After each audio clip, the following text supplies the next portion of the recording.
Welcome to episode 8 of the Coach's Corner podcast. It's Brian and Coach Moe. What up? All right, so in this episode, Coach Moe and I will discuss why coaches rather have coachable players and why being coachable counts. So if you have a player that wants to make that roster, be a contributing member on a winning team, or even get into the game, you need to tune in now. That's what it's going to be. So, in this episode, we'll talk about why being coachable counts, what makes a player or parent coachable, why being coachable can make the difference between making a roster and not making a roster, and if it's something that you're developing, the skill you're developing we're going to talk about how to be more coachable. About us, Coach Moe is an expert on why being coachable is important, and a lot of his accomplishments include he has decades of coaching experience, currently on the staff of the reigning, defending high school state basketball champions. And he works with a lot of those players individually to improve their movement and footwork on the court and, basic basketball skills. But that's what the resume is. So if you have any questions or anything, hit us up. Check out our website, gotbounce.net. Very simple. That's a simple way to go. So we're going to get started on why being coachable is important. We'll get to you guys after the intro. Peace.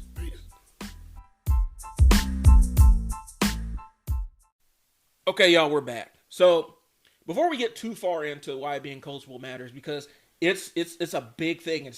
Sometimes it's the difference between making the team and not making the team. We do need to talk about a couple of programming things that we got coming up, and do a little house cleaning on that stuff. First and foremost, we have our Dynamic Handles camp that we're advertising right now. If you follow the program, you've probably seen the ad on your Facebook and stuff.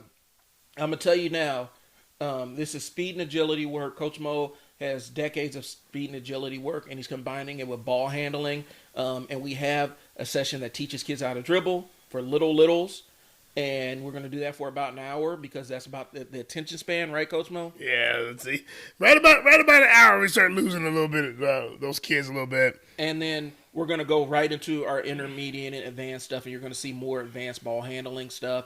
And then we are big proponents of putting it into action. So when you see the flyer and it says in scrimmages, that's exactly what's going to happen. Coach Moe is going to teach the skills, and then we're going to put it to a test and some scrimmaging things, and let them play and let them run and put those skills in motion. The idea is the Dynamic Handles camp is going to be the first of a series of camps that we run that talk about speed and agility in the context of youth basketball. And so this is going to be step one, and we're going to have multiple camps that follow along the same line. But I'm saying all that to say this. Roster space is very, very limited, especially with some of the directed health measures that came down. We're going to be in compliance with it. We're saying masks are required just because that's what we got to do. But space is limited. And so you need to sign up sooner. If you're listening to this, sign up right now. It's on Halloween. The little kid session starts at 2, goes till 3, and then from 3 on, it's going to be the intermediate and advanced ball handling stuff. You can attend all. If you attend all of it, we'll just put you in for the price, the price point of the intermediate and advanced, pay up, and you can attend all of it. You can treat the little kid one like a warm up. But if you want to skip that and just come in, you can just come in and attend the 3 to 5 session. It's at. We'll be over at Abide Church. Otherwise known as Better Together, right? Better Together. Yep. And so it's going to be over there. And we'll have directives. I'd say the north. I think they told me it's like the northeast corner where the gym is, but it does have a sign that says gymnasium. It'll take you right around and just come through the front doors, and we'll greet you. Yep, and it's 3223 North 45th Street, Omaha, Nebraska, 68104. Like I said, we're going to be starting there. We're going to be starting at 2 and going till 5. The 2 o'clock session is for the little kids. And that's going to really teach them. When we say learn to dribble, that's exactly what it is. It's going to be taking kids that don't know how to dribble and teaching them the basics of ball handling stuff. This is building into something bigger that Moe and I are excitedly talking about, but we ain't going to spill all those beans yet. But that's really what it is, and that's what we got coming up. Additionally, basketball season's coming up. Academy is rolling. We've got our place locked in for the rest of the year, and we're really adding. We're going to be adding locations, Yep. but right now we do have our place set up. Academy is going to be, Academy is if you are a basketball player who's looking to get that edge. Academy. In recent years, there was always a team. Every kid that came in Academy had a team. We're not doing that this year. We have our 7th and 8th grade teams, but if you're a 6th grader who has the skill to play, you might find a home on our 7th grade team. But you got to come out and be a baller, because those kids aren't here to play around. They're here to win games.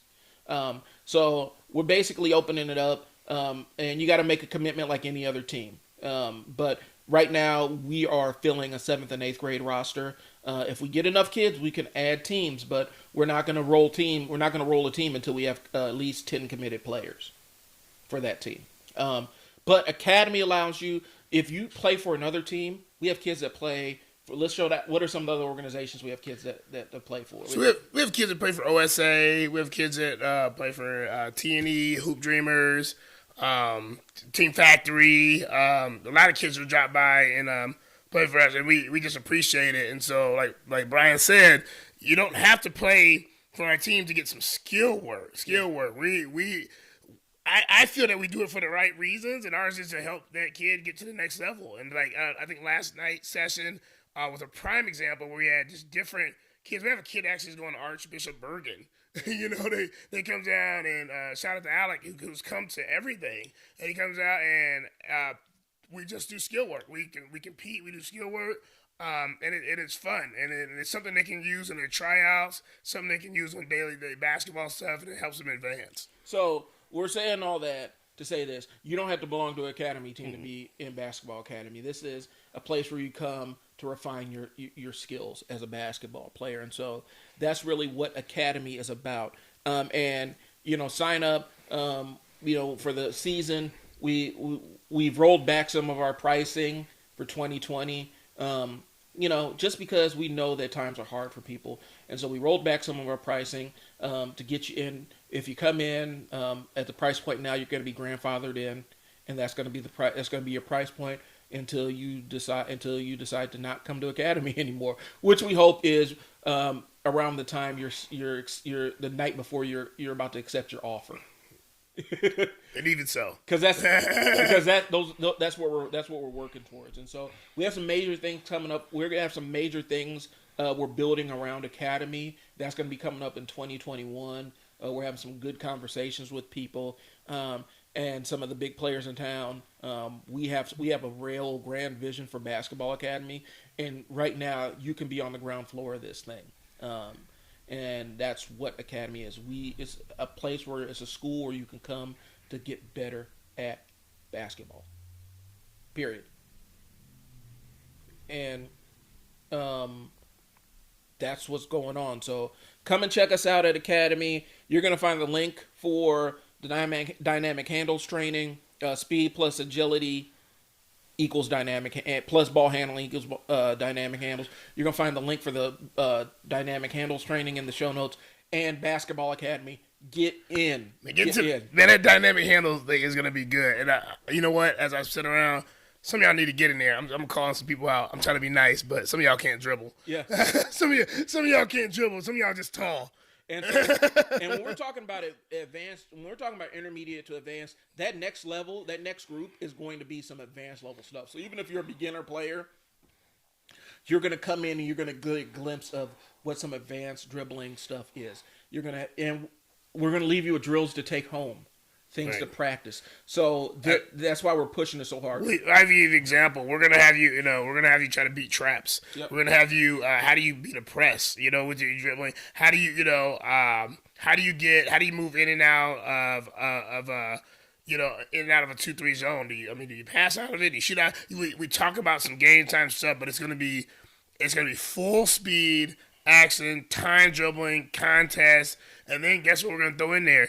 We're going to throw a scrimmage in there. We're going to throw a scrimmage and play, and we're going to see it. And we're going to have coaches there to call timeouts and slow you down and say, what did we just work on? And so it's not going to be a free for all. It's going to be really helping you advance in your game. So the link is going to be in the show notes for the dynamic handles training. Sign up. We're only taking online registrations. We will not take money at the door. And I mean, to be honest with you, we're only going to take money through the sign up link. It's not going to be anything else, but we're going to provide the link, and that's how you got to sign up because we think this is a tremendous value. And be honest with you, Coach Mo's got to be focused on getting everybody ready. We can't be taking payments at the door and stuff. So sign up online. That's the only place that you're going to be able to sign up for this. And that's what we got for dynamic handles training. Now, we're going to focus. We're going to shift focuses. We're going to change gears here. One last thing. You're going to be seeing, before I get into it, we're going to be seeing a revised and revamped virtual training. We have online training, but there's some pieces of it that we needed to make a little bit more functional for our clients. And so I've been hard at work trying to figure out ways to make this roll. And so in the next week or so, you're going to see some massive changes to our online training. You're going to start seeing some workouts migrate, and you're going to be able to purchase these directly off the website. So that's what I'm building out right now.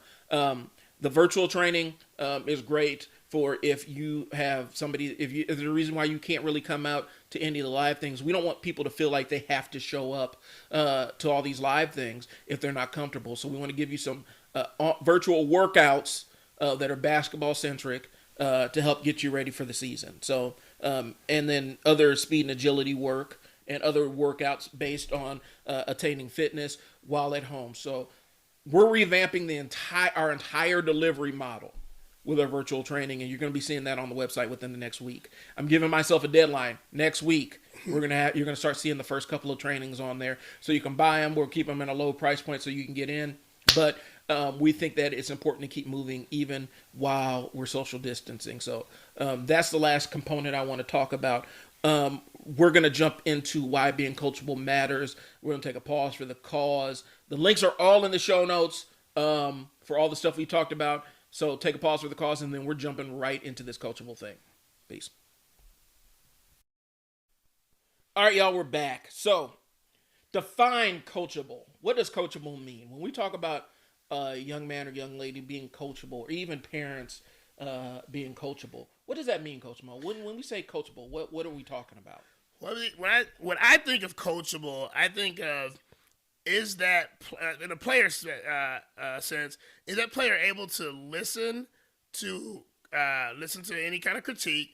Are they able to change their ways of behavior if they're struggling with something, and they're able to do it with giving you attention, looking in your eyes, actually make the changes, move on, and get better, and improve what they were not improved before without any extra talking, without body language slumping, without arguing with me on the decision or the feedback that I'm giving them.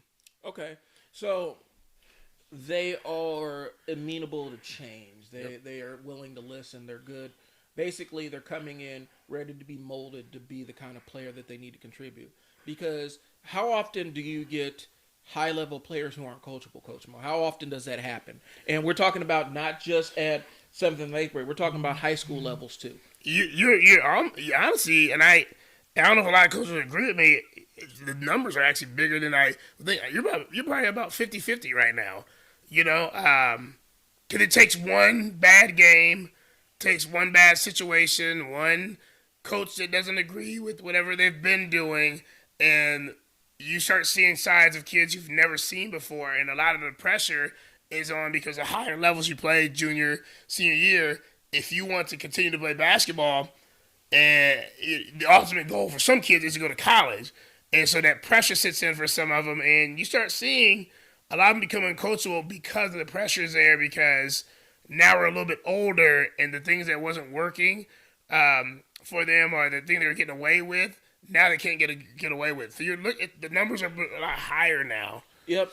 And I think a lot of people don't understand the generational talents are rare.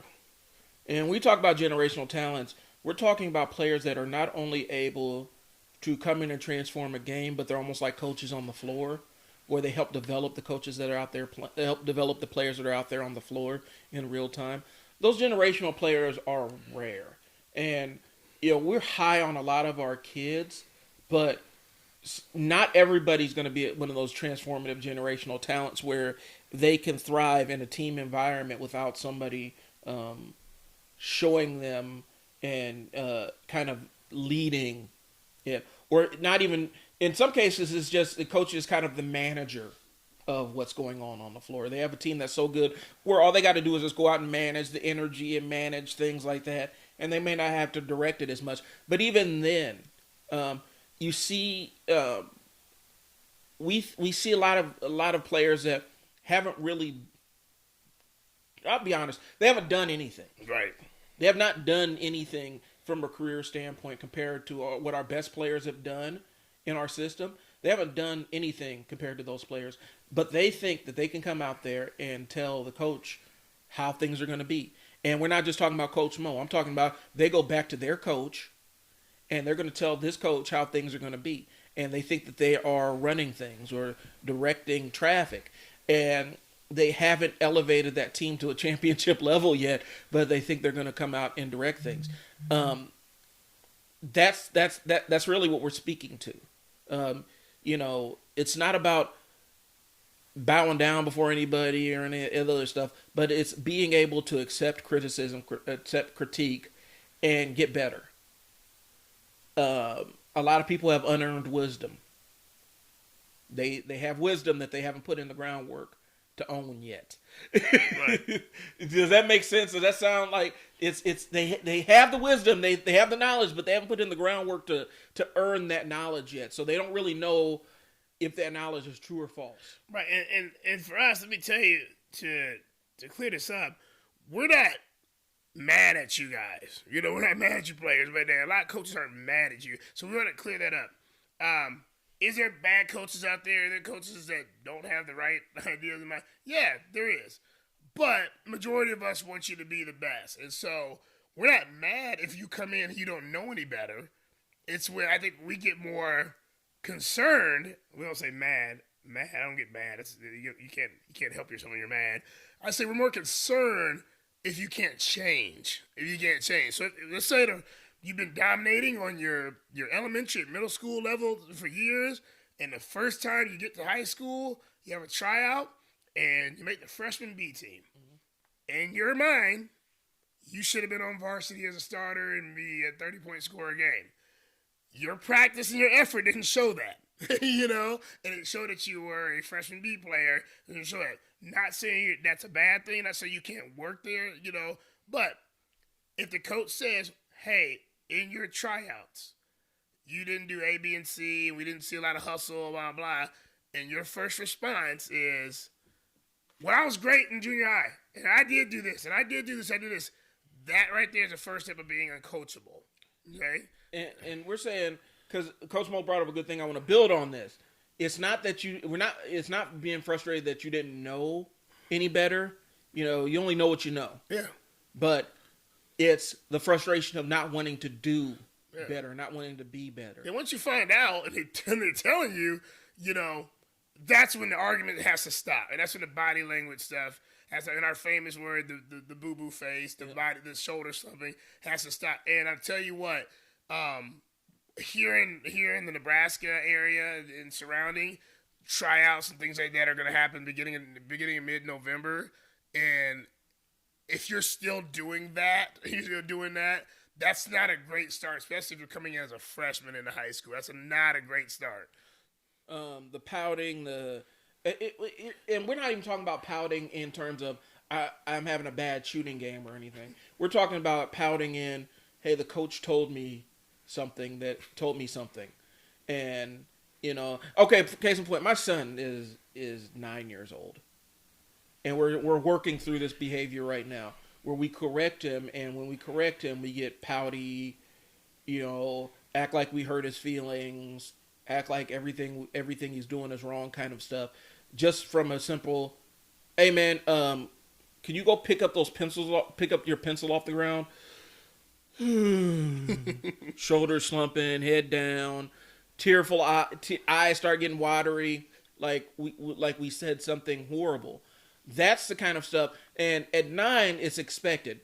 At 15, and it's your coach, and your coach is saying, "Hey, you got to step into your pass," and you're shoulders slumping, giving your coach the same crap that a lot of teenagers give their parents. That's where we're starting to drift into uncoachable, and we got to be real about it. Your coaches are not, well, I can't say it uniformly, but your coaches aren't your parents in the context of a game. Even if your dad is your coach in the game, your coach is not your dad. The coach is the coach. He's your coach. And you hear that, Ami? all that normal teenage crap that you would see teenagers give their parents when their parents are correcting their behavior, that needs to not exist on the basketball court. And because if you're talking about playing at a higher level, and that's what we're talking about, y'all. We're talking about what it takes to get to that higher level. If we're talking about your high school coach, and your high school coach says, "Hey man, step into your passer. Hey, follow your shot. Hey, get your hands up."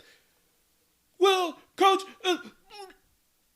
that's a one-way ticket. That's a fast way to the bench. Well, it's gotta begin somewhere. Yeah, it's gotta begin somewhere. Like you want to. I'll give you the big picture. You ultimately go on. I think you said it earlier in the show. Is you gotta go. It's signing day. If you want to be at a high, like most, there's steps to this, right? Yeah. Steps to this. I'll give you an example. The steps is most kids start off at a place like the Y when they're in kindergarten, first grade. Then they might move to maybe a select league in about 3rd, 4th grade. 6th, 7th, 8th grade, you start doing some possible AAU and traveling. High school, you're AAU and you're playing high school ball. Well, here's the thing about high school: you're 4 years in, and within those 4 years, if this is what you're doing, you're serious about it, you're looking to go play ball at a D1, D2, D3, NAIA, wherever at this point.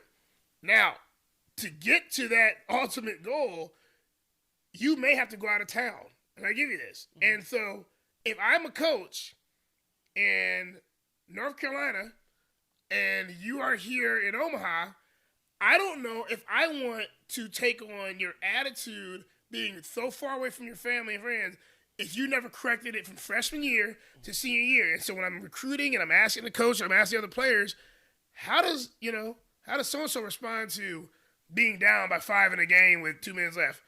Well, that's when we see him just kind of turn his back on the coaches and just kind of walk away and start shooting his own shots. All right, red flag. So there's a red flag there. Not saying you're not a great player. Not saying we never got frustrated with our coaches. But when your body starts going the one way and the team starts seeing it, the coaches at your high school level and your AAU start seeing it, in good care, in good faith to help everyone out, I can't lie to that college. If they ask me as a head coach, I can't tell them, he's actually a pretty good kid. He doesn't pout that much. The whole crowd is seeing you do this for 4 years.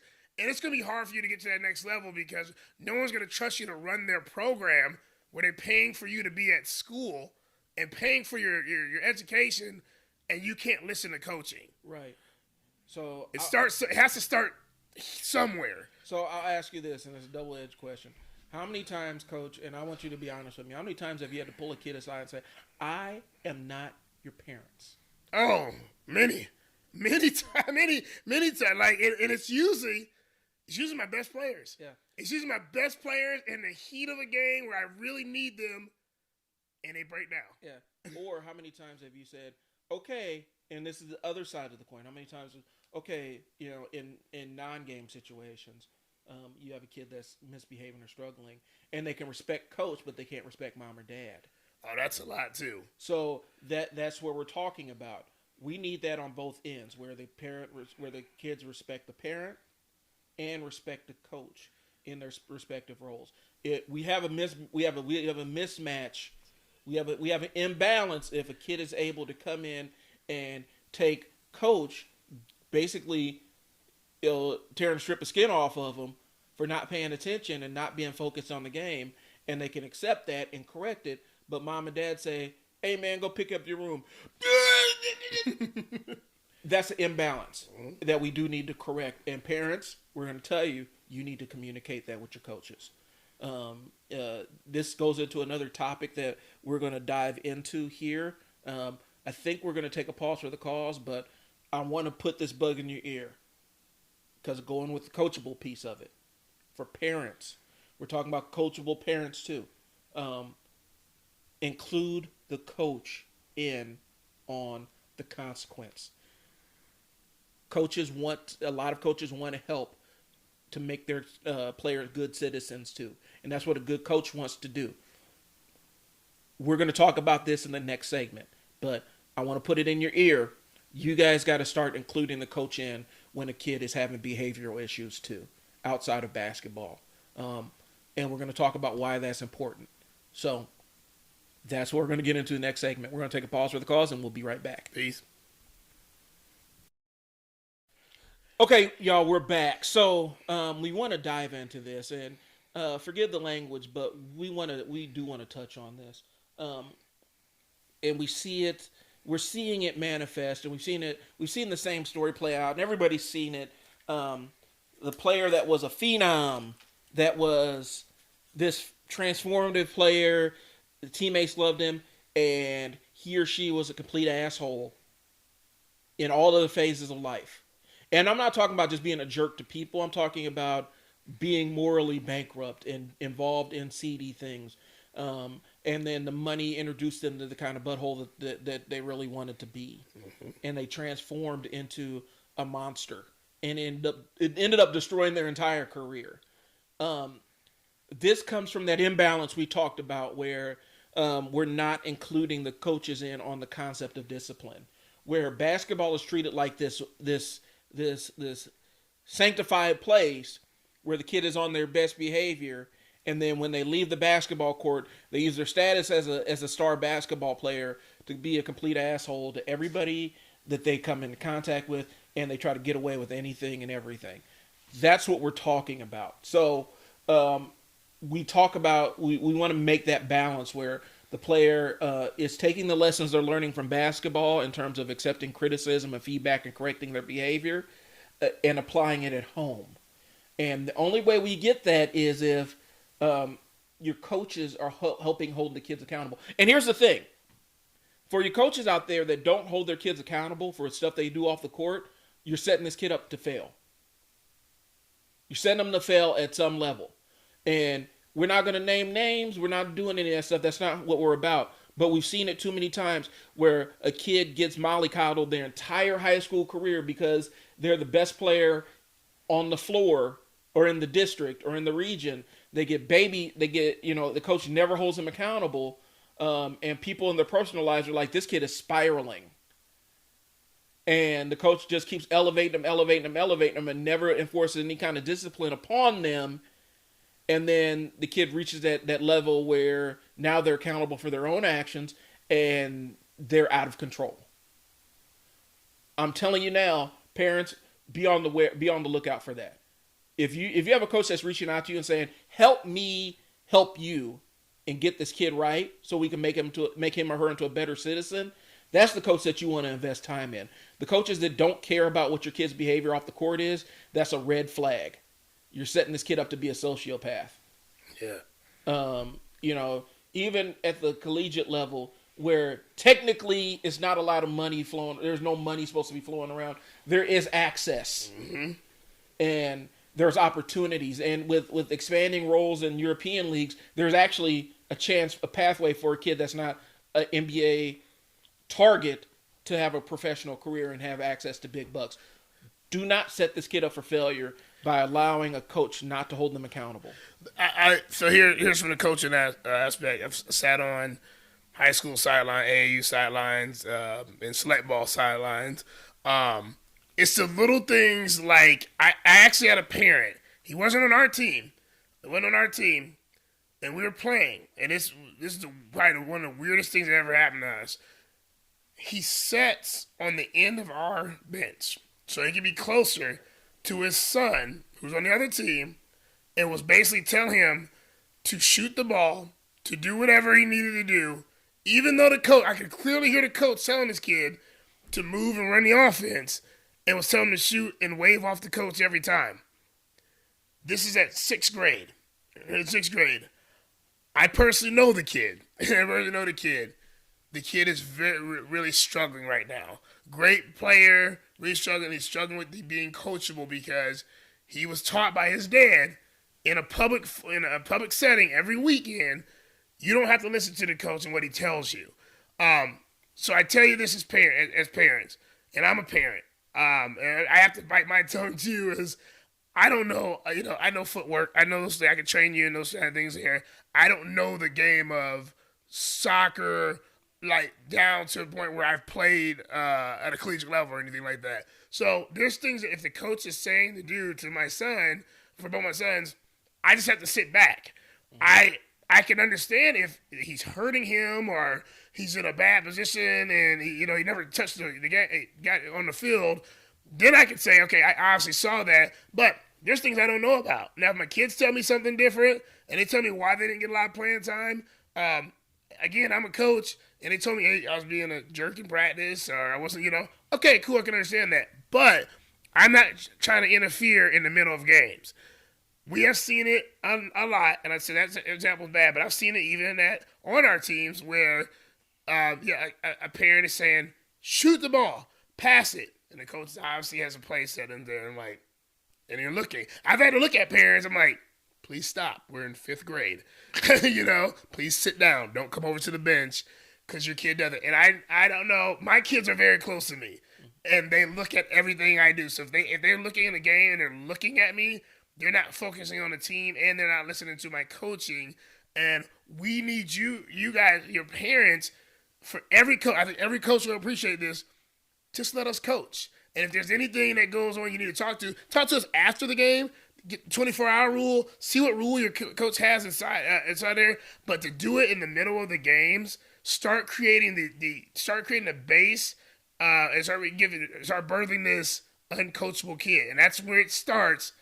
In elementary school, doesn't get corrected, goes on to junior high, doesn't correct it, it goes on to high school, and then that kid's wondering why he can't get in the game. Then he's wondering why he's getting pulled out. Then he's wondering, and they could be the best player. I've had kids that are on levels of D1 kids in other states that can probably compete, and they're sitting at their warm up. I went to their game, and the parents are sitting there. I'm like, oh, the coach's fault. No one likes him. I should have transferred schools, and I'm like, is he doing the same thing he did in second grade that you didn't correct? Yeah, but he's tall now. Mm-hmm. Okay. He can shoot now. Okay. But a lot of kids are tall and can shoot.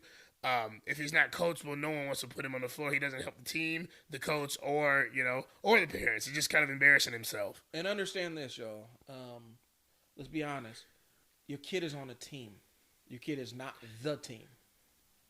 And so you sitting there trying to be directive and give directions during a game time, it can conflict. It may conflict It might conflict with what role the coach has mapped out, or what the team actually needs your player to do. So that's one end of it. The piece I feel like we gotta nail down here is when we're talking about including the coach on behavioral issues. Huge. If the kid's cutting up in class, that isn't an isolated thing. That can impact a lot of. It can screw up their eligibility to even play. How many players, Brian, do you think we've lost over the years that we didn't even know that left because of something like that? Dozens. Just didn't show up anymore. Yeah, and we come. We sit down and have the conversation. Oh well, this kid was being a butthole, so we just yanked everything from them. Okay, I understand that, and that is always the parent's right. And a parent ultimately has that say to say, you know what, we're just going to cut everything and stop. The conversation that we would love to have, especially Coach Moe as the head of the team, the conversation we want to have is we want the ability to enforce a consequence. If the kid is acting up in school, we can enforce a consequence. So the coach, because here it makes it worse because the coach is there, they have their peers around them.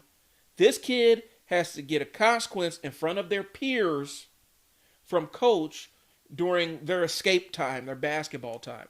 We've had, and I'll be honest with you, we've had kids in our academy that were acting like a jerk at school during academy. When it was time to play ball, they ran, they did all the running, but when it was time to do the fun stuff, they were sitting over on the sidelines doing homework. We can enforce consequences too. And so they get a consequence from us, and ideally and hopefully they're getting a consequence from y'all when they get home. So we can give it a 1-2 punch, but just arbitrarily yanking all this stuff from this kid, it could set them up. It could set them up in a bad way. One, the coach isn't getting a real glimpse of what this kid's behaviors are off the court because we don't know because we're cut off from that piece of it. So we have no ability to address it. And the other side is, especially if your kid's playing for higher stakes, now those reps that they need to get in, the stuff that's not fun for them, the running, the conditioning, the boring stuff, the stuff that's not rewarding for them to participate in, that's getting removed too. And now they're not able to perform at their maximum level when it matters the most, and it does hurt the team. It's definitely levels, so I 100% agree. And there's definitely levels to it where you're like, if it's something, kid sets, he's in class and he sets the classroom on fire. Okay, that's bad. that's a consequence that the school's gonna give, parents gonna give. Yes or yeah, that's bad. But I've even had it where it's kid didn't turn the homework assignment in. I didn't know. Brian, we didn't know.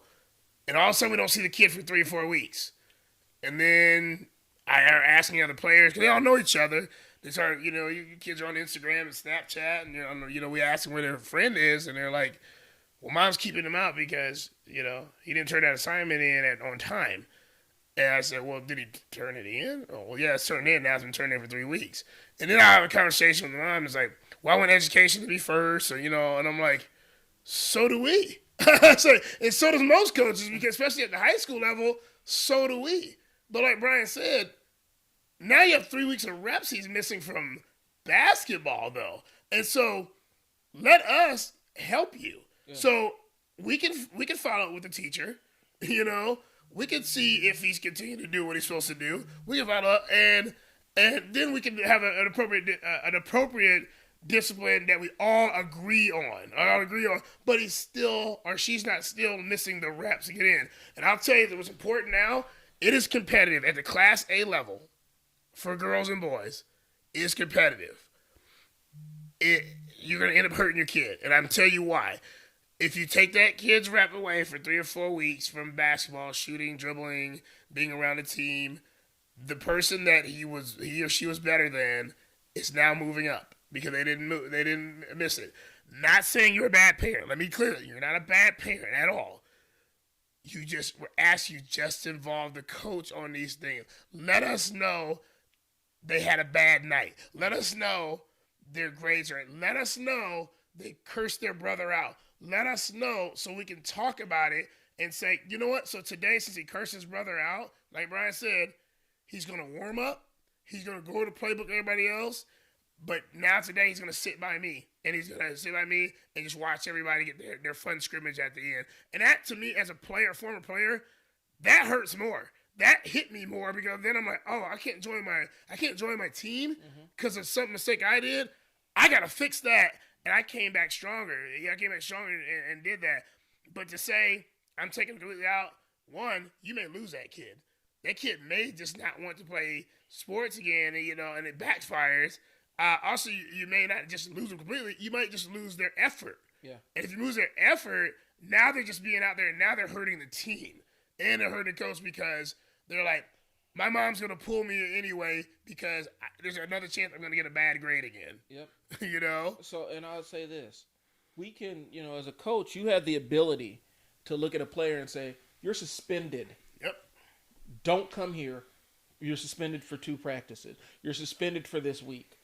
Or what do you think hurts the most? Mom and dad yanked me out of basketball, or I got kicked off the team for conduct detrimental to the team. Yep. I got kicked off of the team because that travels. That stings more. And to be honest with you, we've actually, we've seen it play out where, this kid was a complete and total goon to anybody that they came in contact with. And finally, the coach just pulled the plug and said, "You know what? We can do better without you." That kid was transformed. Mm-hmm. That kid was hurt. That kid said, "Okay, my behaviors do count for something." Because it's not mom and dad pulled me off. The coach said, "We can do better without you." Here's a piece that we probably haven't even talked about or notes or anything like that too. We spend a lot of time with your kid. And I think parents, I'll be honest, I hope you appreciate that a little bit. I appreciate that. I appreciate if, if my kid's in any activity, with any kind of sports or anything like that activity that, there's a lot of times with the coach. Now, I'm going to tell you, your kids open up to us a lot because they're around their friends, they're relaxed, they're around their parents, and there is probably a reason why the kid has those bad days. It may not even be you as a parent. It may be, they just open up and say, I'm not particularly liking the English class with the lady here because I don't like the fact that she teaches it this way. Mm-hmm. And he may not or she may not have told you that, but as a coach, we sit around and we hear it. Even funny situations that we've had where kids sit around in the middle of a game and, they're not super focused and they talk about who their favorite Pokemon is. We don't get mad, we don't scream at them. It's like that when it's, we're kind of like, well, maybe that's something that kid likes to do. Yeah. But let's talk about it and maybe it can help you. Maybe it's something that will motivate that kid is, maybe if I get this 6'2" kid some Pokemon cards and go out and get me 10 rebounds. That's things that we can do. So we spend a lot of time with the kids. And so if they're cutting them off from being around us and the teammates where they can open up to and we can figure out what's going on, it can end up hurting them. And then there goes another window of trust that they close off from you. Right. And understand this. Basketball, we're talking about basketball on this podcast. That's what we talk about. It's enjoyable and fun to us. But I'm going to tell you, not every aspect of developing a basketball player is fun. And we can, coach has the capacity and ability to make practices really, really unfun for a kid that's acting like an asshole at school. Yep. But you got to open the door and allow coach to kind of include them in on that process. And if it comes down to it where you're like, you know what, we're just going to pull him, have a conversation with coach and let coach even say, okay, I agree with you. Basketball is not where this kid needs to be right now because this behavior was too egregious. It was too big to allow continue to reward them for their poor behavior. And so I will kick them off the team for conduct detrimental to the program. And we're opening the door they can try out next year. Now the coach is fully aware to be looking for this kid next year, but they're not going to be looking. They're not just going to vanish. You can't hide your problems, parents. You can't hide the problem. And it's one of the things being a coach. You can't. I've appreciated every kid that's played on my team, or at some point in their life. I've had kids that have been with me since preschool that still come back even in high school and do our training, do our camps, do our tryout trainings, do all that kind of thing. They still come back. And they will say, and the parents will say, I am glad you always were fair and did what you said you're going to do, and we communicated.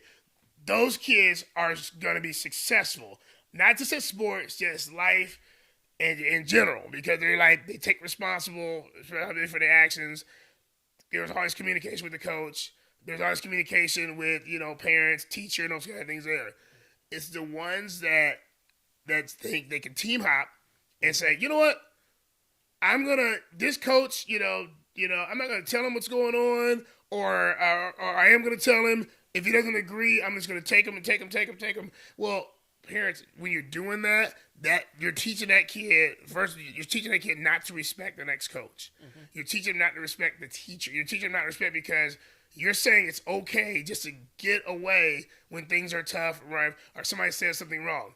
I've said simple things to kids like, "Hey, you're 6'2". You're in sixth grade. Typically, gonna be one of the tallest kids on the court. You get me one rebound a game. That's really not acceptable, especially if you're playing pretty much the whole game. I got kids that leave. I got kids that leave, and the parents didn't tell me. They didn't say anything. I just looked at the individual one day, and the kid's gone, and I got to hear it from somebody else. Well, when you do that, that right there is building. You're starting to build that groundwork for not being able to be coachable. And then what happens with that? The kids gets that reputation, and the parent gets that reputation. So if Brian is coaching at the next high school, and that kid transfers, he's mad, and the parent's mad, he's mad over there. The conversation's still gonna be like, yeah, they left. The mom's not coachable, and the kid's not coachable. You're not gonna say, oh, okay. Yep. He's fine. Then we'll just let him run the team too over here. It's not gonna work. So I think we're gonna take a pause for the cause. We're gonna dig a little bit deeper into why being coachable actually really does count for a coach, and why coaches will opt for coachable at the highest levels of talent over marginally more talented versus coachable. Yep. So we're gonna get into that when we come back. Here's the thing. Understand this. Wind sprints and a whistle can do a lot to correct behaviors. Okay, so just keep that in mind. That's why coaches want to be included. So we're going to take a pause for the cause, and we'll be right back at you. All right, welcome back. So I want to put this bug in your ear, and I need you guys to understand this. I need the listening public and possibly any players that are listening. We hope the players are listening. We need you guys to really take heed. Understand this. Omaha ain't that big of a town. And coaches all talk to each other. The coaches know each other. Some of the coaches grew up with each other. Some of them are family members. With stuff like Facebook, you're in Facebook groups with other coaches. We do joint work with other coaches. We have a coach down in Kansas we're actually building some stuff out with from a service standpoint. Coaches talk is what I really want to put out there. And Coach Moe mentioned the team from team to team to team to team to team to team parents, where there's always something wrong with whatever team the kid is on, and so the objective, instead of trying to find a remedy to the solution, a remedy to the problem locally, it's outsourced to the coach or the team or whatever. Coaches talk to one another. If you get a star player that comes from another program, more times than not, that coach has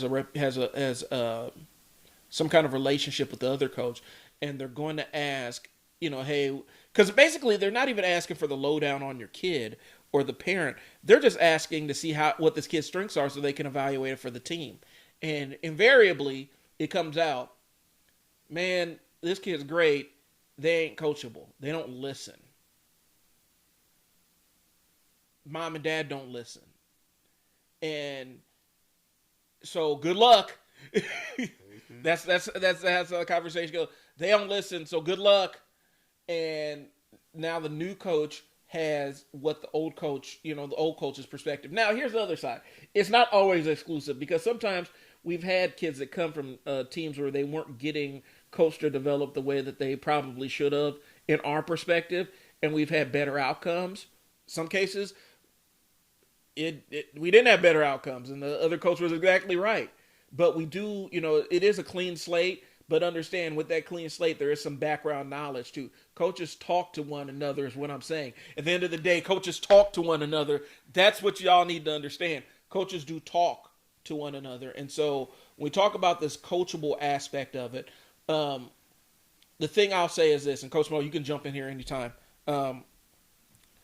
As we start seeing talent get higher, as talent gets higher to that higher level, is you start getting basketball players that go from one level to the top. Once you get to the top, the gap between talent is super, super narrow. Unless you're talking about that transformative generational player. And we're not going to talk about the generational player because they are a unicorn. They're rare. They exist, but they are, well, unicorns don't exist, but you get what I'm saying. They are rare. You know, they're that bald eagle. They're that endangered species that you don't see that much.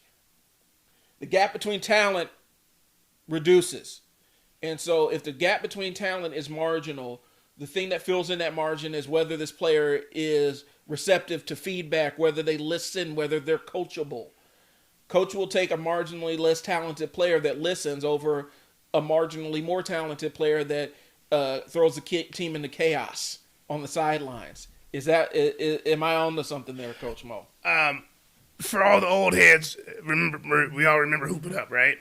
Although and Hoop It Up was kind of going around the country, but big here in Omaha because we didn't have a lot of stuff to do here in Omaha. But it was big, 3-on-3. And I mean, it was at Oakview, under the bridge, downtown, Exarban.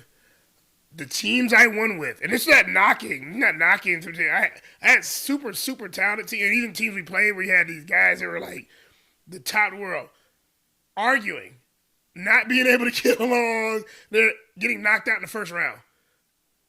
Clearly more talented than everybody. And I just got sick of it, paying that money and doing it. And I went out and got some guys. We were talented.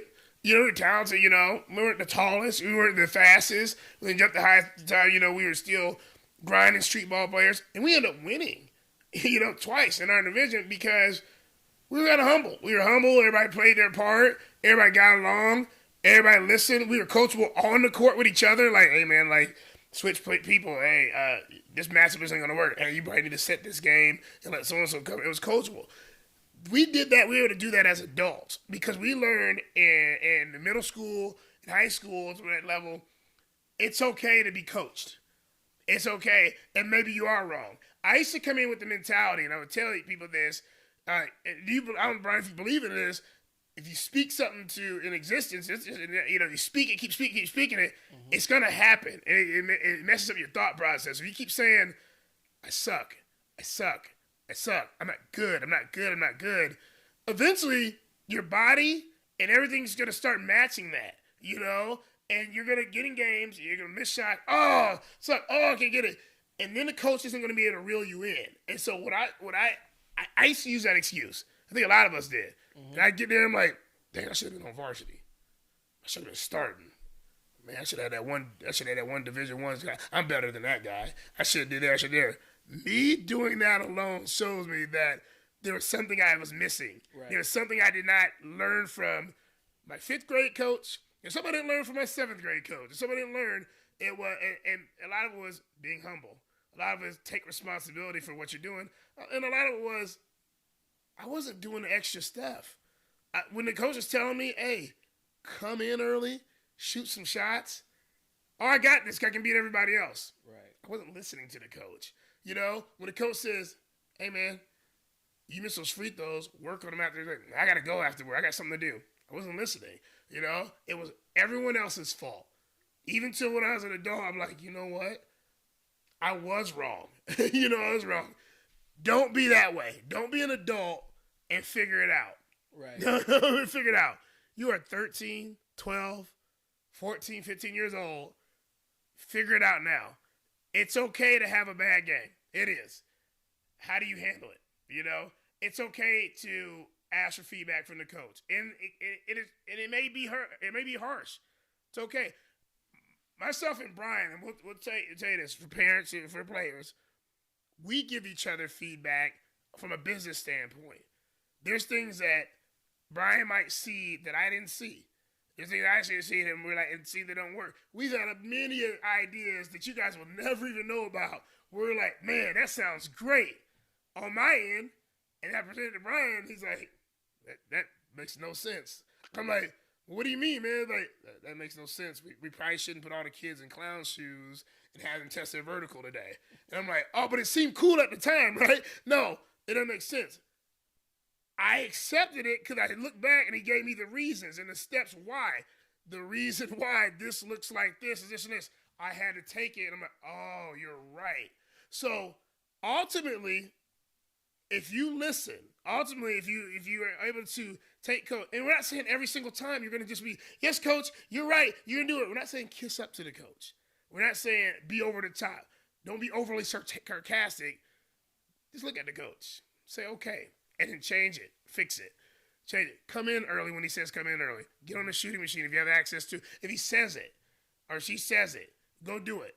Parents, if you think you don't like something that your kid's doing, or you don't think it's you don't know you're for sure how to coach to handle it, call the coach. Ask him. I don't know how to handle this. He's not going to class. I don't know if he told you. Oh, I never knew that. Me and the other coach will address that. You know, so don't just assume that this kid has got it. Don't just assume that as coaches we're picking on that kid either, and don't assume that we're not perfect, but don't leave us in the dark either, because we may not know. A lot of us coaches may not even work in the English department at that high school. Yep. So I didn't know that he was failing English.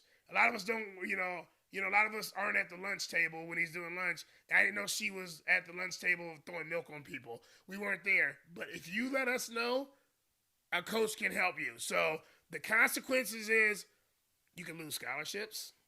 You can lose opportunities to play. You can lose playing time, period. You can be kicked off the team. You can be not desired by any coach in any part of this city. And again, like Brian said, the main thing, we do talk. Good, bad, and we do talk. One thing I do, I coach. I typically, me and Hepburn talk all the time about players. We've been doing this a long time. Also, I talk to Jeff Koonman and Coach Q, and we talk about players. And it's simple things as, hey, I'm gonna send you a player to train, Coach Moe, to do some agility work. This is what kind of personality they have, and I appreciate that because I want to know what I am dealing with, and so does Brian want to know what I'm dealing with. Good, bad, or can that kid be coachable eventually? And if that kid's been through 5 or 6 coaches, and 5 or 6 say uncoachable, that's not good. Right. And that's not good because, again, like Brian said, it's a small basketball community. Even in your big basketball community, I remember, growing up in North Carolina, we started knowing these kids. And let me tell you what, when you look at some of these NBA players that are coming in, they're doing knucklehead stuff, it's not the first time they did that. Right. That's not the first time they did it. And the reason they got to the NBA, they're the ones that slipped through the crap they were so talented, that their talent and being 7 foot that got them the opportunity. Now, are they NBA champions? A lot of times not. They may just be on a roster. And you'll see some of these guys where you're like, man, you remember so-and-so that was out of this world that could play in great way? And you're like, what happened to him? And you'll look him up or you'll see the news. A lot of undisciplined stuff. I don't want to talk to the coach. Walking out on practice, not showing up, not being a good teammate. And that stuff started back when they played for the Y. That stuff started when they played for the AAU team. That stuff started when they were in high school, and it just turned into an adult stuff, and it ended up hurting that kid ultimately. It hurt him ultimately, and here's the thing. Like we talked about, that marginal gap. A coach would rather take a kid that listens and is slightly less talented than the kid standing next to him, but this kid who doesn't listen, the kid that's more talented doesn't listen to him. The gap narrows between talent. And so you might even have that transformative kid who is a generational prospect who just never got over themselves.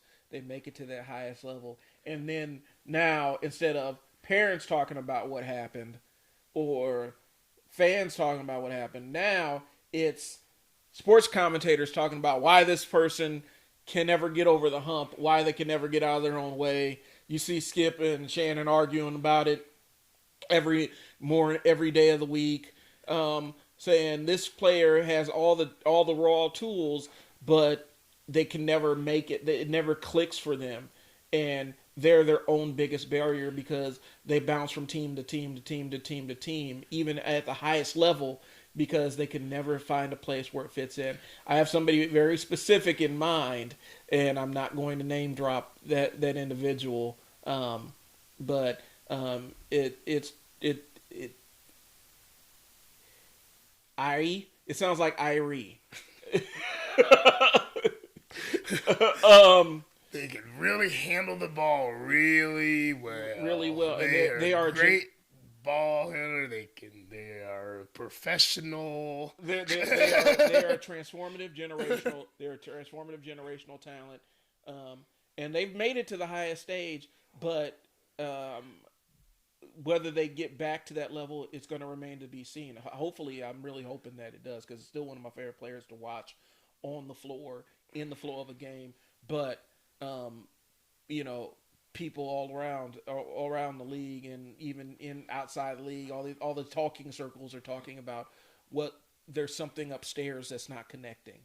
It's funny you bring that up, and I was thinking about somebody that used to play for the Steelers that plays football that is not in the league right now. That's really, really, really talented. Yeah, and keep getting names dropped as a potential, and then it somehow never manages to work out. Yeah, so there's that talent above and beyond, but just I don't want to touch it. It rhymes with clown. It rhymes with clown. It rhymes with clown. How convenient it rhymes with clown, and they don't want to touch it. Yeah, and they don't want to touch it, and that's not good. And as you see, even if you look at, I remember watching the Michael Jordan documentary and stuff like that too, and he talked about certain players he played against and those kind of things there.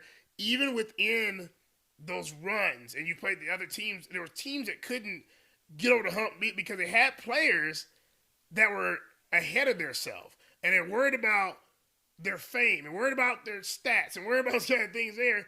And coaches are like, I don't really want to deal with this for a university there. And there's a lot of in the game now, like, that's great. You have a lot of stats. Mm-hmm.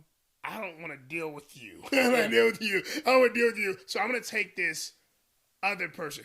You think, and we can't mention that, you think Robert Horry cares about, cares about so-and-so that is on the top 50 list, and do you think he cries about them being better than him? He has 7 rings. Yeah. He's had 7 championship rings. He's living comfortably. He's good. He's going to go down in history from crossing that finish line sometime. Was he better than the top 50 players? Not even close. But do I want the guy on my team that if I say, just hit the shot and do what I say because I think this works because I've seen you do it, and he says, yes, coach, and goes and does it. I want that guy. Somebody wanted him 7 times to do that role. That 7 times he was coachable enough to be a good enough teammate to make the roster. That's what we're talking about. Nope. There are plenty of superstars that in passing they go from place to place to place to place, and there's never a place for them because. And sometimes I don't even want to throw out a generalization like that because sometimes it's just bad luck. Yep. But other times that bad luck is self-generated. Yep. I've never heard anything negative about that guy. So I've never heard anything like that as a teammate. It's like, okay. I like this thread, so I think we're going to continue on coachable at the top level, and then we're going to wrap it up. So the last segment is going to be when you're coachable versus uncoachable at that top level. We're going to get into that. Take a pause for the cause, and we'll be right back.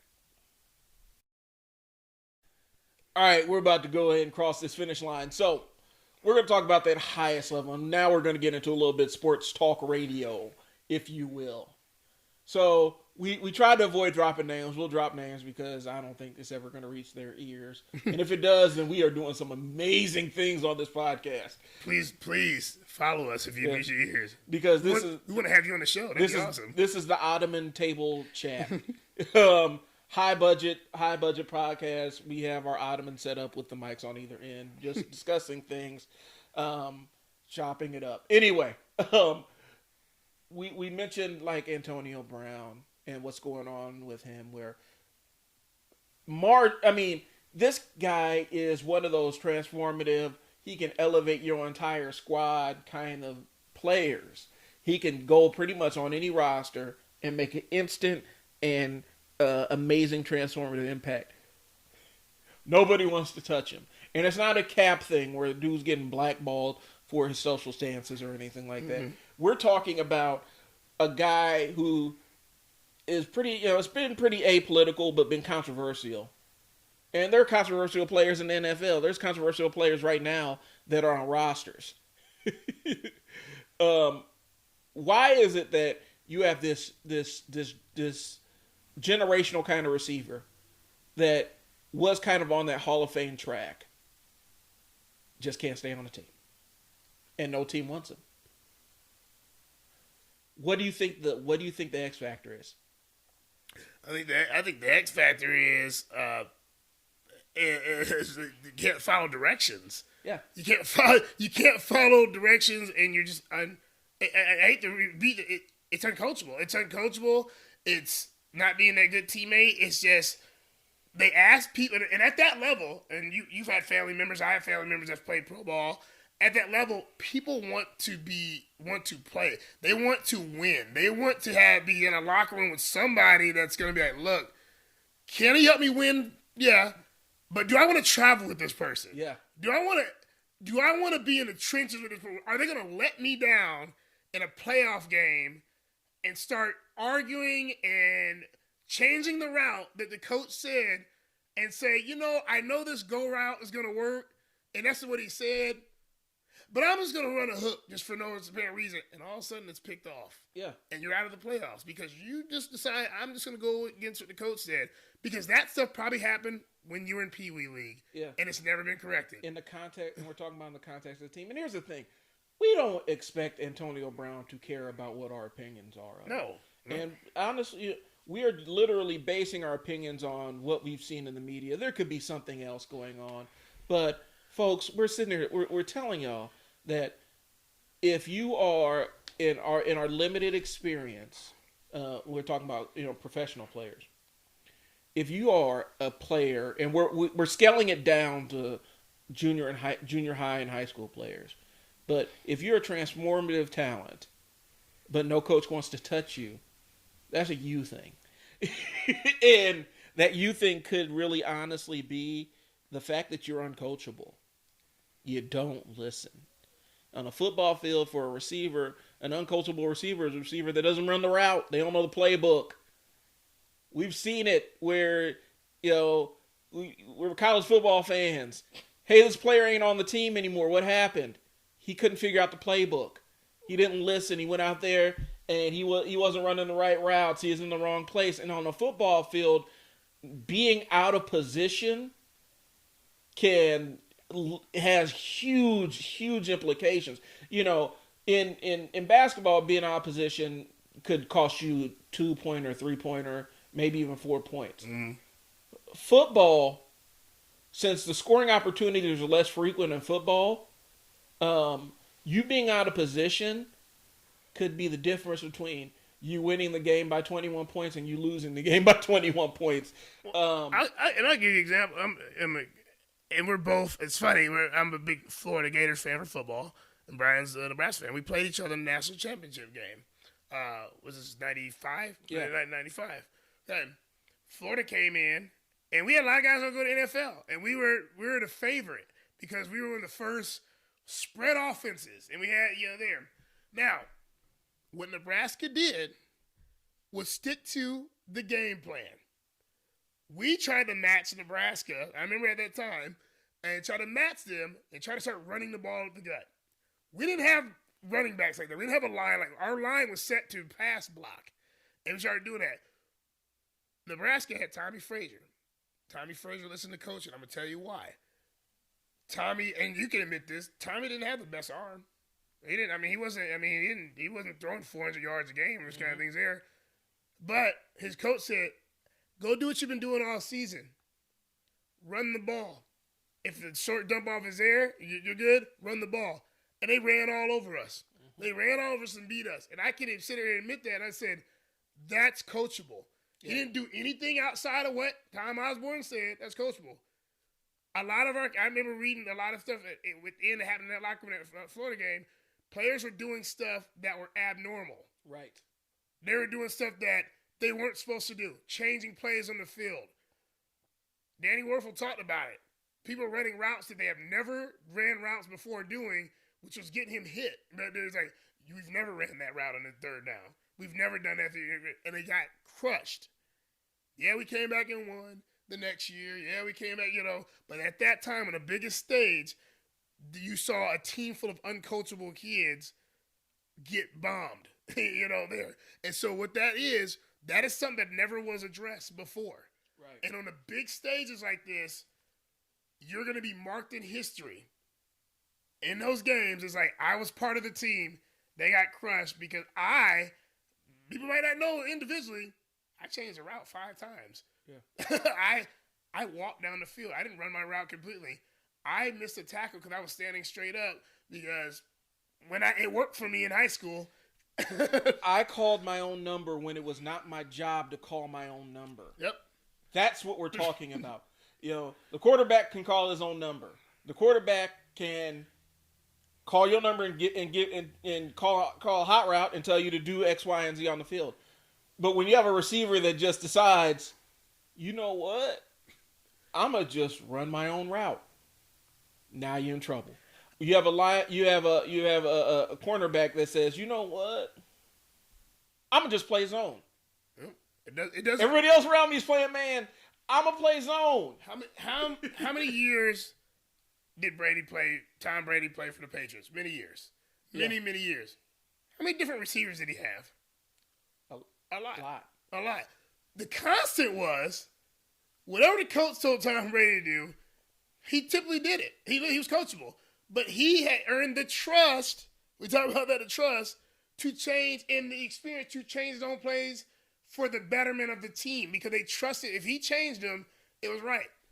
A lot of receivers, we don't know what happened. We don't know the age up there, but I'm going to guarantee you some of those guys probably was like, I've been here 2 years. I'm going to change the route. And after a while, you start doing that. You miss a couple plays. You get there because there was a time where they were winning. Had a couple years they should have won. They didn't. There were things I seen in those games like, he broke off the route. He changed the route. And that receiver was not heard of ever again. Brian always talks about it. What do you say in New England when you do win a Super Bowl? What do they do to you? Super Bowl with New England, you could win. You could be the person that was responsible for most of their Super Bowl wins. When your time is up in New England, they bring you into the office, give you a watch, and then hand you a cardboard box with your name on it, tell you to clear out your locker and leave your playbook out the front desk, and then they have security escort you out the door. Right. And that's it, because they're about the business of winning Super Bowls here. And so there have been dozens of Hall of Fame players who have walked through the Patriots, and when their time was up, they got their watch, maybe even a pin set. They gave them a set of pins. Then they got a cardboard box, and security will escort you out of the building. Make sure you turn your playbook at the front desk. And then they move on. Yeah. And they're about the business of winning football games. And the thing that you won't do is you will not be uncoachable on Bill will break your heart. Mm-hmm. And I don't like the Patriots. I'm going to tell you it's a visceral dislike for the New England Patriots. But I will tell you this. Belichick, he's a sociopath about winning, man. If you ain't about that team, you ain't going to be on the team. He even looked at Tom Brady. He been trying to get married to Tom Brady for 2 years. Mm-hmm. He finally got rid of him and said, you know what? You can go. Bye. We're not, even though you are our quarterback that's taken us to all these Super Bowls, if you ain't with the game, if you ain't with the team no more, if you're not willing to listen to everything I say and do exactly what I say, I'm the coach. You can go. Mm-hmm. And that's what he did. And it wasn't bad blood or anything. It was just business. What we're saying is at that higher level, man, these people ain't here to play with y'all about, and this is for the players, and I'm talking directly. When you get to this higher level, man, these coaches ain't here to play with y'all about you want to have a pout and temper tantrum because coach used the wrong voice tone at you because you let the ball bounce off your head 4 times in a game, or you're the tallest guy on the court and you can't seem to figure out how to get a rebound. Mm-hmm. You want to pout up, stick out your lip and everything. Man, that coach ain't here for you. And here's the reality. It could be little leagues. I'm talking about you could be on little leagues. The coach ain't here for you to sit there and argue with them because they can find somebody else to do what they ask them to do who's not going to sit there and give them a bunch of attitude. And if you do it enough, they don't care how good you are. They will find somebody who can do what's being asked of them, and they ain't gonna spend time playing around with you. We talked about it before, Coach Mo. We talked about why you ain't, for the parents, why you ain't LeVar Ball, nor should you want to be, because LeVar Ball has kind of earned it for better or worse, he's earned his right to be him on the sidelines and yank his kids and pull them and put them wherever he wants to, because he has a son that's already in the league. Yep. He's doing. He can say that. No matter what you think about him, you can't take away that. You can't take away that he has a son in the league, and he probably has a number 1 or 2 draft pick coming with another son, and the other one plays pro. Not the good, but he can do that. And we're not even saying his behavior is good. We don't like his behavior either. Right. But he's earned his spot at the table because the kids are so good that they could be. The kid's already in the league. There's nothing else to prove. Even if the other sons get blackballed, right? He already has a son in the league, man. That's it. There's nothing you can say to that man. He can go out and as long as people are willing to tolerate his presence, he can be that guy on the sidelines. You ain't there. Your kid ain't there yet. And we're trying to get them there without all the other, we'll call it behavioral overhead, which is the behaviors that are so egregious that people are forced to look the other way in order to accept your player on the team. Right. And you hit it. You hit it just like that. It's like you at 3rd grade, at 4th grade, at 5th grade. I mean, if I can't tell your kid to go get one more rebound without you getting bent out of shape, and without you mean mugging me on the sideline, without you yanking your kid, I've had parents physically come put their kid's coat on in a game and leave the middle of the game because they felt their kid could be in the game. You have a long way to go. You got a long way to go. And even topping at that, we talk about kids getting that reputation. Their parents, you start getting that reputation. If somebody sees you do that in a game, parents talk to the other parents. And they're like, I don't want that parent on the team. Where we like the kid might be even okay. And they're like, I don't want that parent on the team. They don't want that parent on that team. Yeah. Okay, so I lied. That's going to be our next segment. We got to touch on that real quick. And then I promise you, because we got other stuff we got to get doing. We got to get going. We respect y'all time for listening to us. We're going to talk about that kind of toxic, uncoachable parent. And we're going to get all into that. We're going to take a pause for the cause. We'll be right back. Last segment, y'all. Thanks for sticking with us. We're going to get into the uncoachable, the example of the uncoachable parent. If you have one of these traits, then you might be him or her.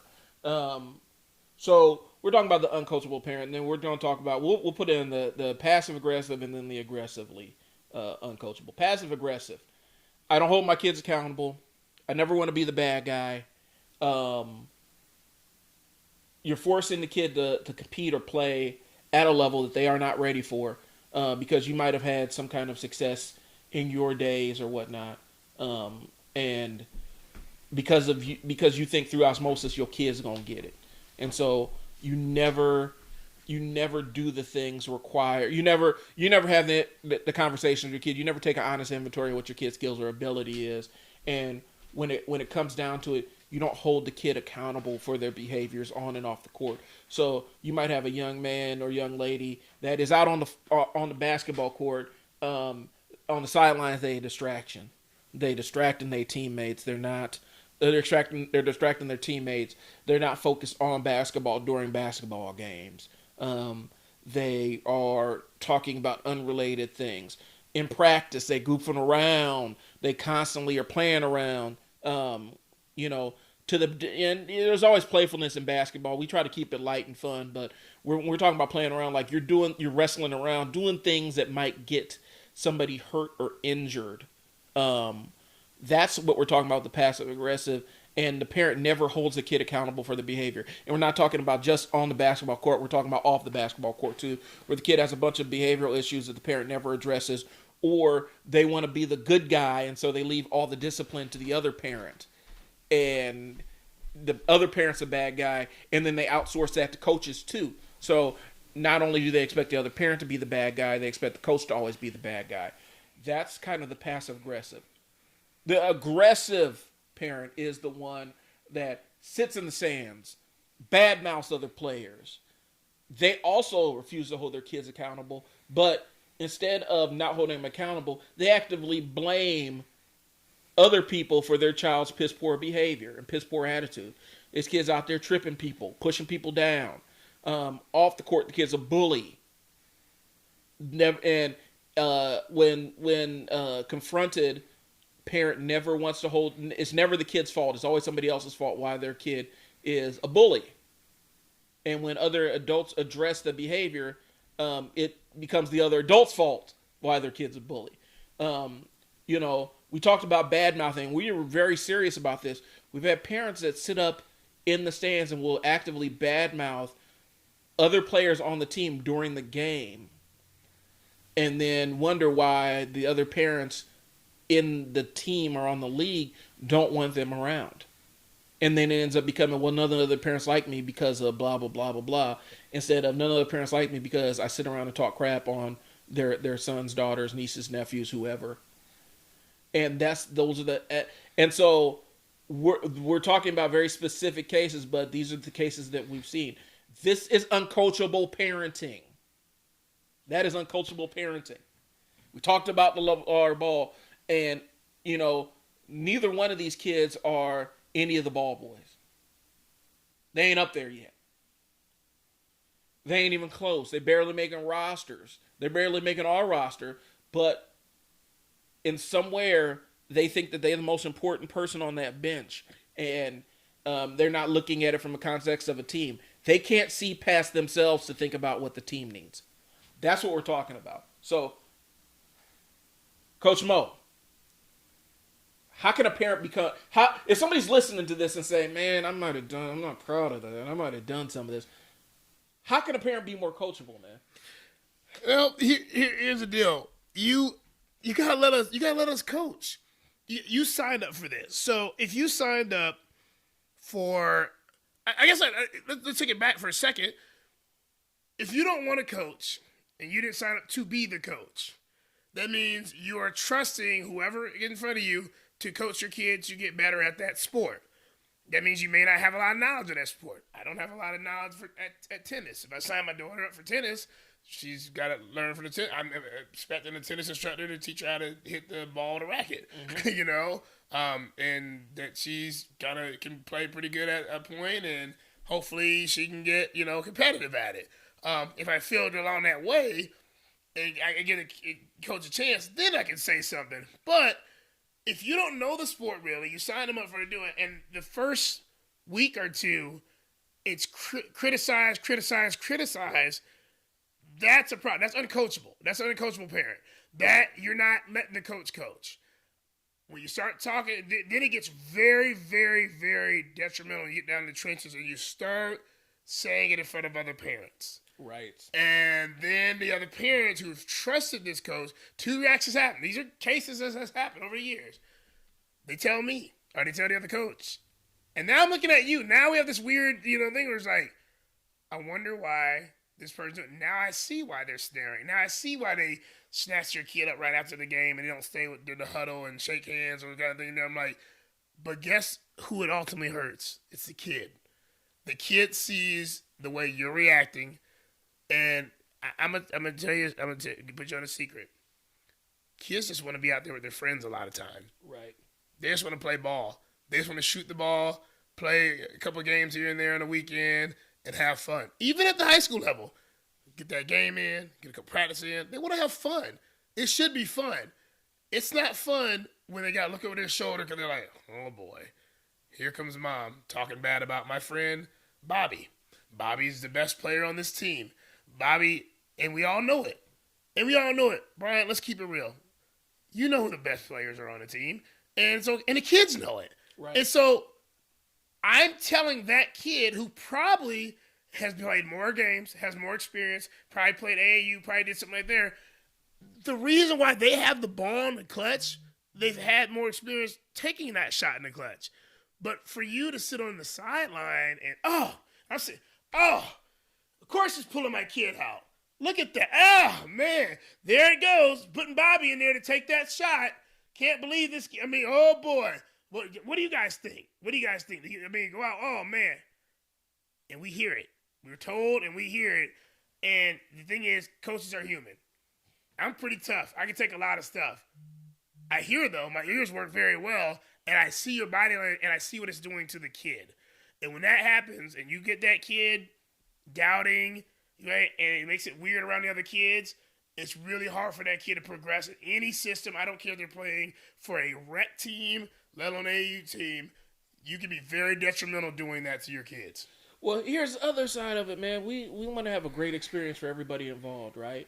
And so if there is one parent that is the uncoachable one parent that is making it tough, life tough in the stands for the other parent, or let's keep it real here, where the other parents are sitting there like, I might end up catching a case behind this parent.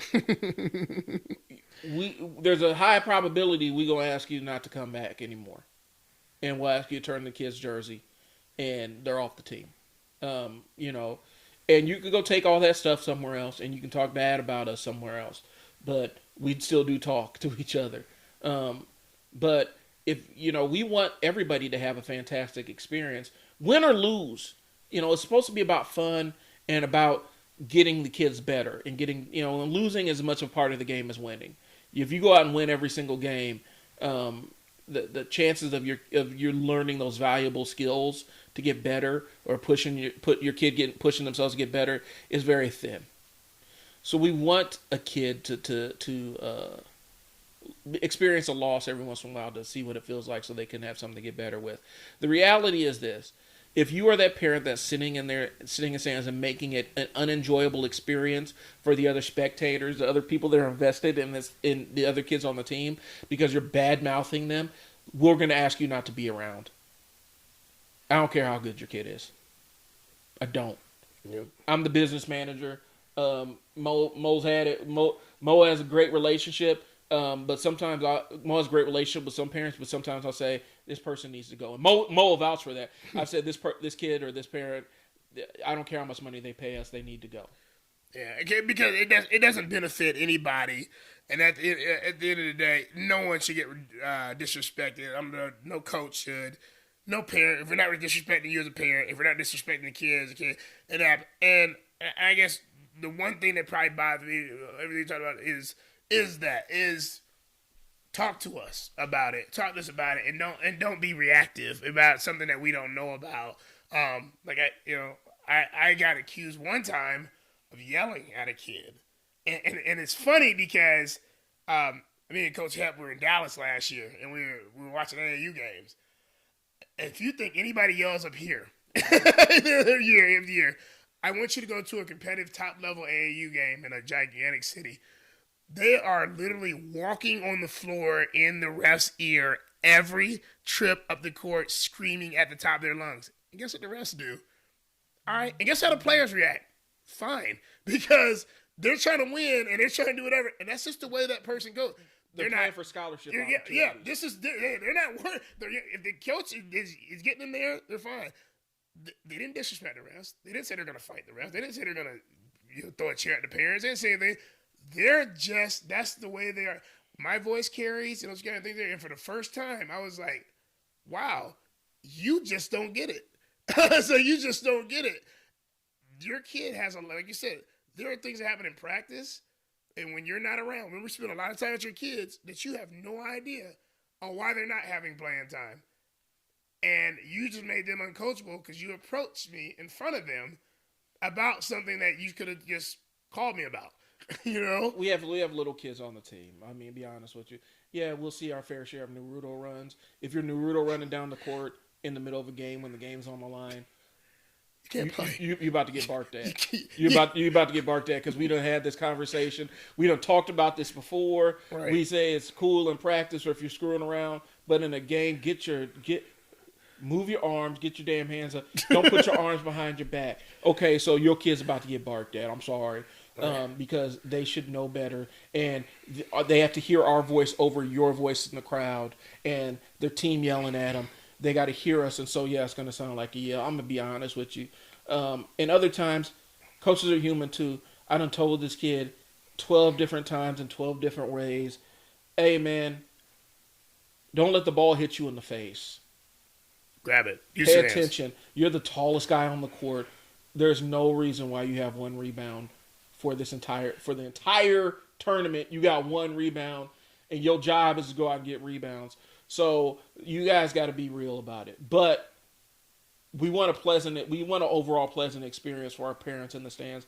So if you that parent, and if you within earshot of this, I hope you kind of take stock of what we're talking about. If you that parent that's sitting around bad mouthing other children to elevate your child, and it gets back to us, you're gonna be off the team, because we're gonna call a parent meeting once, we pull you aside once or twice.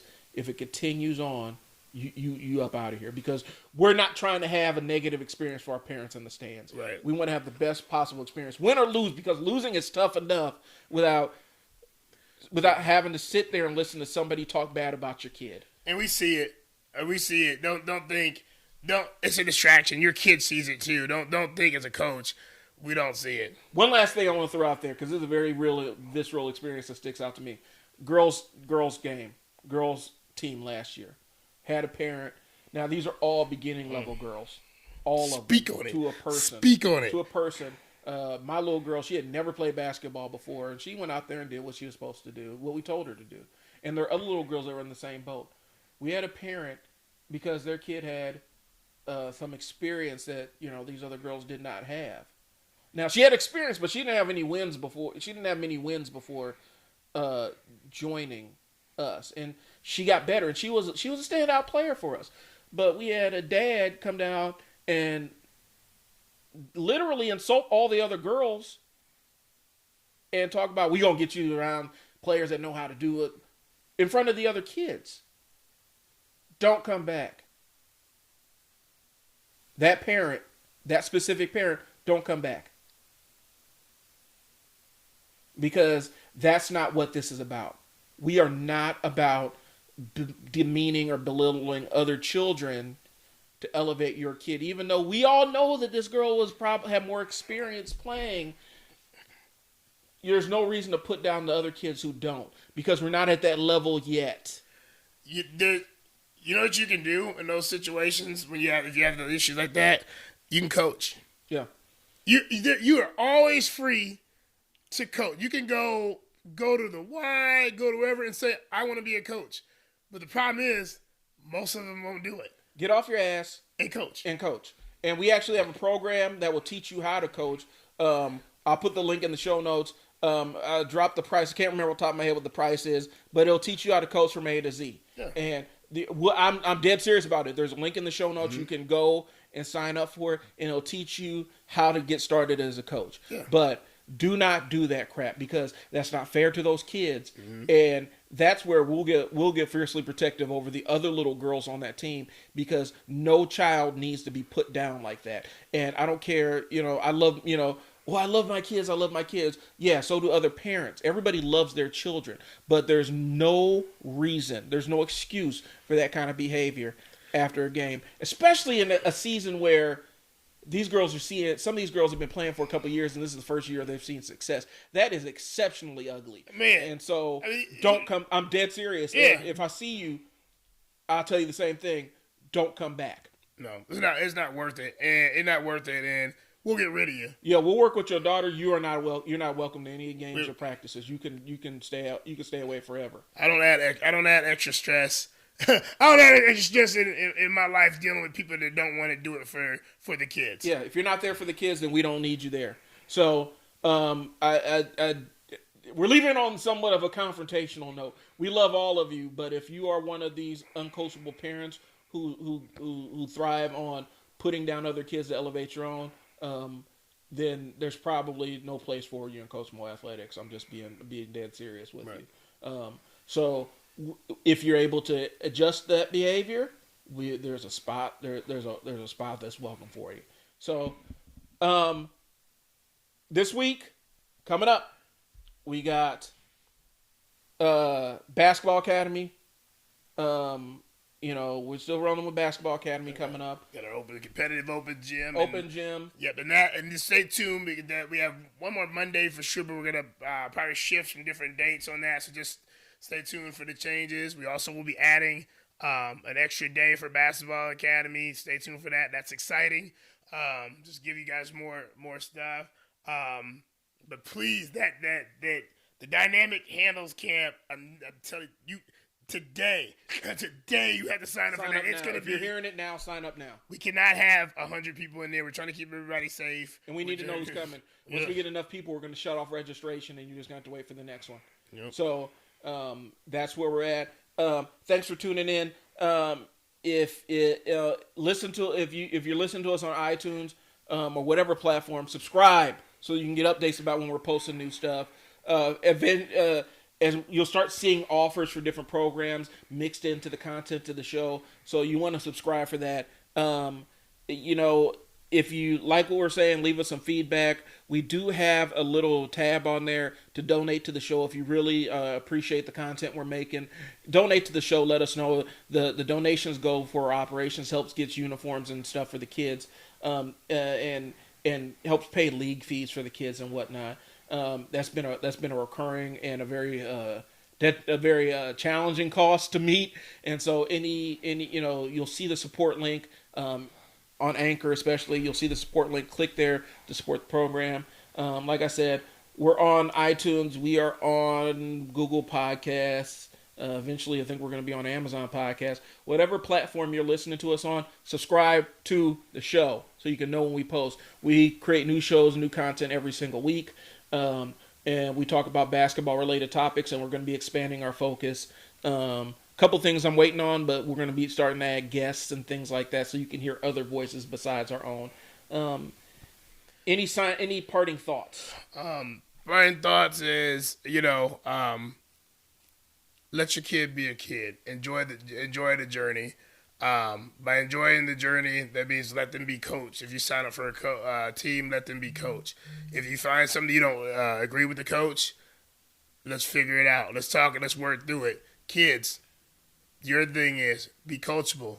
Listen, take feedback. Don't do the boo-boo face. Figure it out. Just know, and I always tell kids, you don't want to look back at this experience 15 years from now, 10 years from now, whatever, when you're an adult, and say, I should have listened. I should have did it. I should have been coachable. I should have tried. Exactly. So with that, we'll sign off. If you're in a format where you can click the thumbs up, if you like what we're doing, click the thumbs up. If you don't like what we're doing, click the thumbs up twice. Or no, click the thumbs down twice. All right? So if you like what we're doing, click the thumbs up once. If you don't like what we're doing, click the thumbs down twice. You got that? All right. Lastly, as you see, we have a donation going around for one of our players. Players came to a lot of our camps. He's a brother of one of my current players. This is Jeremiah. Jeremiah has got into a very bad car accident, suffered some critical injuries. Right now, we are still taking donations for that link for the family. Please go.